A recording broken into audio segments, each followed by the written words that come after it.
Before we start, I just want to tell you guys that the first issue of my comic Dark Phantom is available now on Comixology. The link is in the description, and it would mean a lot to me if you checked it out. Been working on it for a long time, and I'm really proud with how it turned out. Thanks, and let's get on with the video.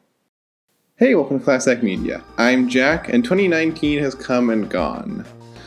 Around this time last year, I did two videos. One, top 10 best movies of 2018, and top 10 worst movies of 2018.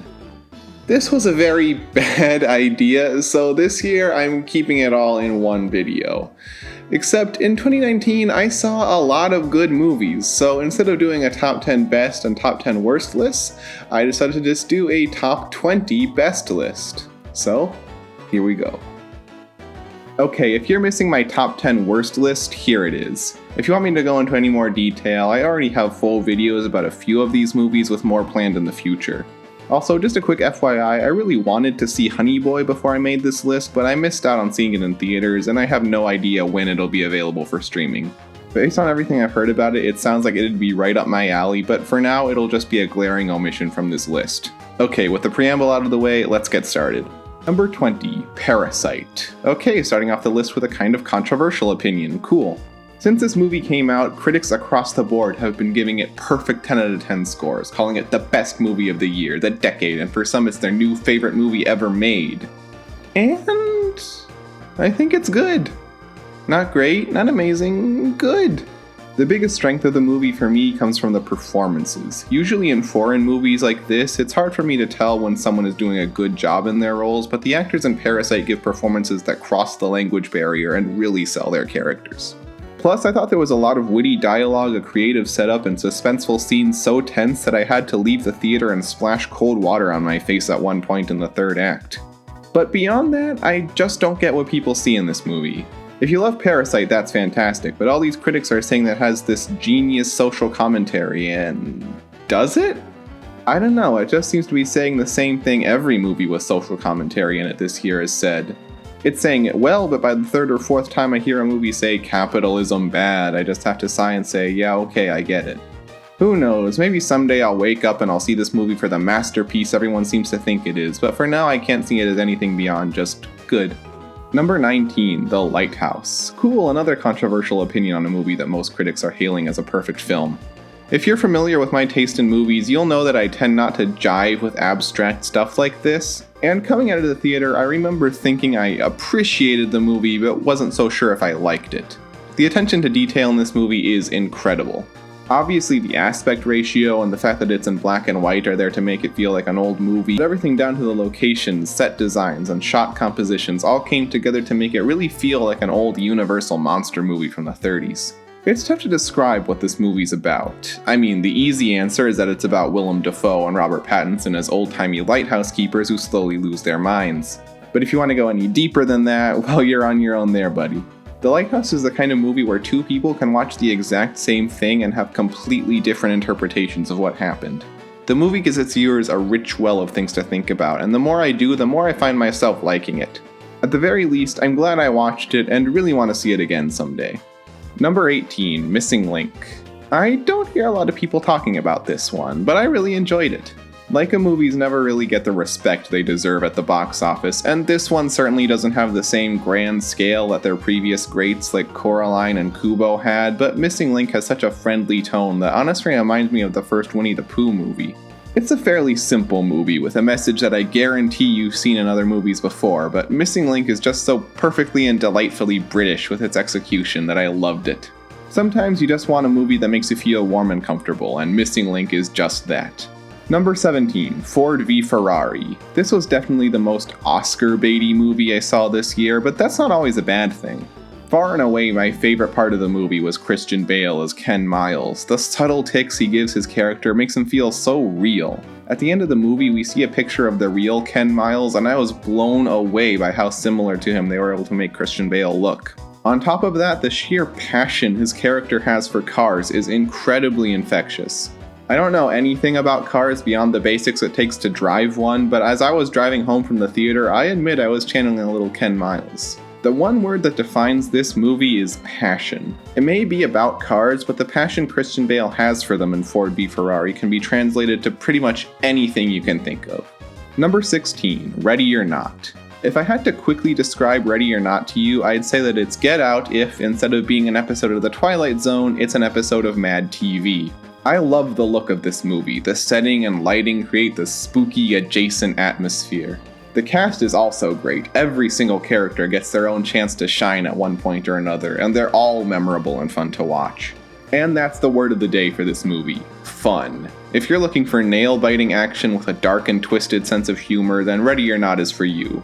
I won't say much more because I actually have a whole video planned about this movie, so I'll just leave you with the idea that Samara Weaving deserves an award just for her screaming. Number 15, John Wick Chapter 3, Parabellum. The John Wick movies are some of the most consistently enjoyable action movies around right now. They're all incredibly stylish and well choreographed. There's none of that. I like all the John Wick movies more or less equally, but if I had to rank them, I'd say this one is my second favorite behind the first movie. John Wick 3 does an excellent job raising the stakes and expanding the lore of the world. I love these movies and I can't wait to see what comes next. Number 14, Invader Zim, Enter the Florpus. Does this count as a movie? Is it actually just a special extended episode of the show? Whatever, it's my list, I'm counting it. I really like Invader Zim. I'd say it's up there with SpongeBob and Ren and Stimpy as one of my favorite comedy cartoons. It's got a dark sense of humor that you don't really see in too many kids' shows, so when I heard they were making this movie, needless to say I was excited. Enter the Florpus kind of just feels like an extended episode of the show, but that's exactly what I wanted from it. It looks gorgeous, it's incredibly funny, and I recommend it to any fan of the original show. But if you are a fan of the original show, then you've probably already seen it, so yeah. Number 13, Jojo Rabbit. Nazi Germany does not sound like a good setting for a quirky offbeat comedy. You'd have to balance the tone like a plate on a stick. Thankfully, Taika Waititi pulls it off incredibly. The comedy is hilarious, but it never overshadows or makes light of the horrors of the time period it's set in. In fact, the moments when it rips the rug out from under you and exposes you to the tragedy of its setting, it hits even harder when contrasted with the funnier moments. If I had to criticize one thing, I'd say Taika Waititi as Hitler, well, funny is a little bit overused. You'll laugh, you'll cry, and yeah, you'll do both those things. Number 12, Dolomite Is My Name. I'll admit, I've never seen the movie Dolomite. In fact, I've never seen a single Rudy Ray Moore movie. Now, one might think that would make a movie about Rudy Ray Moore's life and the making of Dolomite nearly unwatchable, but one would be wrong. Dolomite Is My Name is an incredibly accessible and enjoyable movie for anyone, regardless of how familiar you are with its subject matter. I love movies about people following their dreams despite how stupid, short-sighted, or self-destructive it may seem to everyone else. Eddie Murphy is fantastic as Rudy Ray Moore, but I think my favorite actor in this movie was Wesley Snipes, who absolutely killed every single scene he was in. It's heartfelt, it's funny, and it's incredibly uplifting. Number 11, El Camino, a Breaking Bad movie. This is another situation like Invader Zim, but this one has the word movie in the title, so it counts. Just like Invader Zim, this feels less like its own standalone thing and more like an extended episode of the TV show, but that is by no means a bad thing. It just feels like a natural extension of where Breaking Bad left off, and Jesse's journey feels incredibly true to his character. All the references to Breaking Bad's lore and characters feel organic too. It's not just a series of "remember this guy?" Every character is there for a reason, and every reference feels earned. Obviously, I don't recommend this to people who've never seen Breaking Bad, and if you have seen Breaking Bad, you've probably seen this movie already, so... Number 10, Ad Astra. Without a doubt, this is the prettiest live-action movie I saw in 2019. Nearly every shot looks gorgeous, and I can point to a few frames of this movie that I'd hang on my wall. The opening scene of Ad Astra is genuinely breathtaking. I'm so glad I saw it on the big screen. On top of that, this movie's idea of commercial space travel feels equal parts creative and realistic. Like, I could see the exact things this movie shows being in our future. Also, the way in which Ad Astra uses its story to express its theme is, well, it's downright genius. Number 9, The Irishman. I admit, I haven't seen as many Martin Scorsese movies as I'd like to. I've seen Taxi Driver, Wolf of Wall Street, King of Comedy, and now The Irishman, and I've loved every single one of them. Part of me wonders if I'd like this movie more if I'd seen Goodfellas beforehand, but even without seeing it, I loved The Irishman. The long runtime may turn some people off, and yeah, I will say I was glad I saw it in the theater, since if I watched it at home on Netflix, I probably would have fallen prey to one of the many distractions around me. But walking out of the theater, I struggled to think of a single scene I would cut or even trim down. Robert De Niro, Joe Pesci, and Al Pacino are all turning in some excellent, I dare say career-best performances here. De Niro especially playing a mobster who dedicates his whole life to the mob only to have it take everything from him is excellent. Take an afternoon off, turn off your phone, lock yourself in a room, and enjoy this movie. Number 8, Once Upon a Time in Hollywood. This is, without a doubt, the most Quentin Tarantino movie I have ever seen. And that's strange considering it doesn't have too many of the things Tarantino has become known for over the years. Except for, I mean, there is still the over-the-top violence and the non-linear storytelling, but those classic Tarantinoisms take a back seat this time around. In their place, the movie chooses to just chill out and watch as Leonardo DiCaprio plays a washed-up actor trying to cope with the fact that his star is fading. So why do I call this the most Quentin Tarantino movie I've ever seen? Well, put simply, the passion he put into this one is incredibly apparent. Every scene, every shot makes it clear how much love he has for this time period. It may not be Tarantino's most exciting movie, but it's one of my favorites of his. Number 7, Paddleton. No, not the bear. Paddleton is such a wonderfully simple movie. Two best friends who don't have anyone else in their lives but each other have to deal with one of them dying. And that's the movie. A story like this rides or dies on the strength of its characters, and thankfully Paddleton pulls that off excellently. Ray Romano especially is great, playing this guy who's about to lose his only friend in the entire world. The tragedy of this movie comes from just how real it feels. These characters feel like actual living, breathing people. If you want to get real sad, this movie is for you. Number 6, Klaus. I said Ad Astra is the prettiest live-action movie I saw in 2019. Well, this is the overall prettiest movie, period. The animation style here is something I've never seen anything quite like before. Between this and Spider-Verse, I'm so glad we're seeing an uptick in gorgeous and uniquely animated movies recently. The best way I can think to describe this movie's plot and tone is that it feels like a Rankin Bass Christmas movie combined with The Emperor's New Groove. This movie is incredibly hilarious and heartfelt. I can't believe it's this studio's first movie. I will say there are some ill-fitting music choices and some really forced conflict in the third act, but that's nowhere near enough to sink the whole movie for me. Klaus is the perfect movie for the kid who just learned there's no Santa Claus, because it shows a grounded version of the myth while also presenting the ultimate lesson of the Santa Claus character. One good deed always sparks another. Number 5, Knives Out.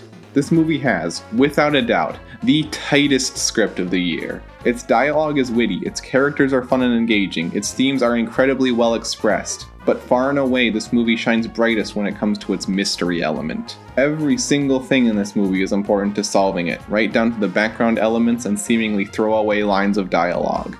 Knives Out absolutely rewards a vigilant viewer. Number 4, Pokémon Detective Pikachu.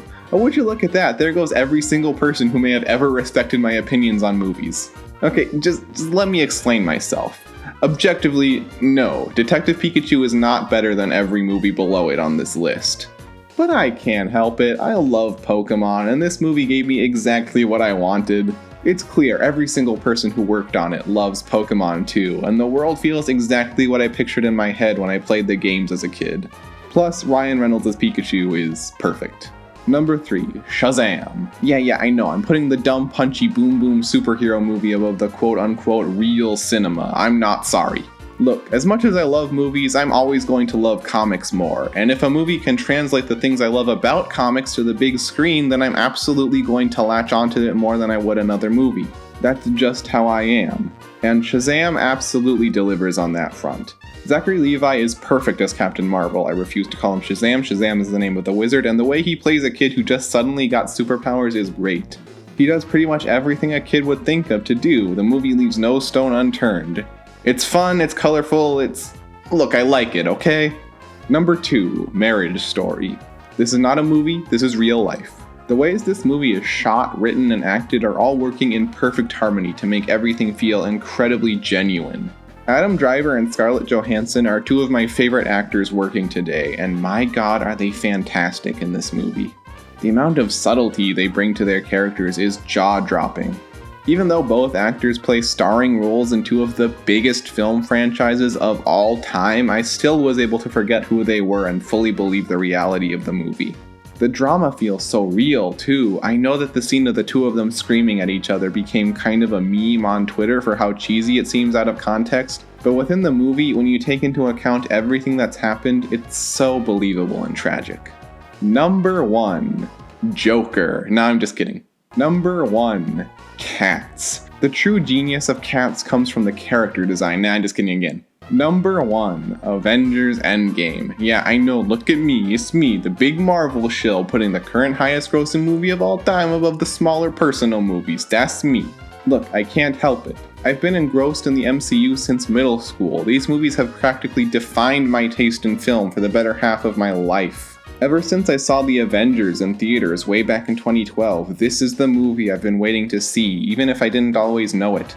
Like I said in my video on Endgame when it first came out, I hesitate to even call it a movie. It's an event. It's a celebration of these characters and this world we've come to know and love for over 10 years of storytelling.